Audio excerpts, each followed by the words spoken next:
Good morning, good morning. Yan. Happy Tuesday, June 11. Yan. Shoutout natin kayong lahat, ha.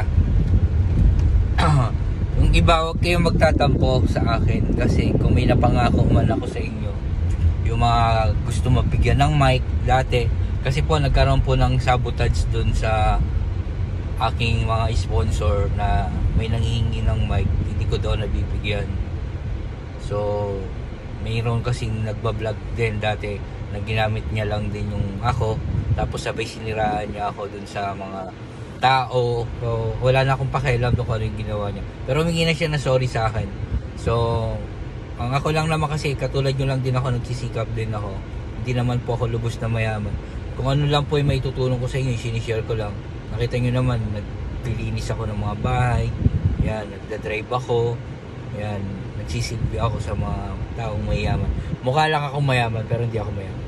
Yan. Tandaan nyo, pag may million view yung video ko, kahit hingian nyo ako ng hingian, bibigyan ko kayo ng tulong. Walang problema sa akin kasi hindi ko naman madadala yung pera na yan eh. Pera lang yan, kikitain ko pa yan. Ang importante, wala tayong sakit at makapagtrabaho na maayos. Yan po, yan lang ang may ano ko sa inyo.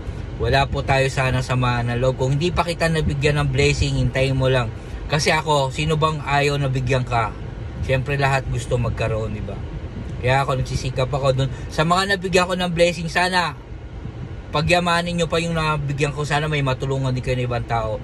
Huwag nyo lang din iasa sa akin na pag may problema kayo, sa akin nyo itatakbo. Huwag. Dapat itakbo nyo yung sarili nyo para makatulong din kayo sa ibang tao. Kasi kaya ako nga ikinakalat yung blessing ko para makatulong din kayo sa iba. Yun lang po. Yun lang kasimple ka ano ko. Kaya sana wala lang din yung magkakaroon ng mga samaan ng loob. Kasi lahat tayo dito nagsisikap lang. Pangarap natin umasenso, pangarap natin makatulong. And siyempre maging maayos ang buhay yan. God bless all. Sana maraming babae para masaya.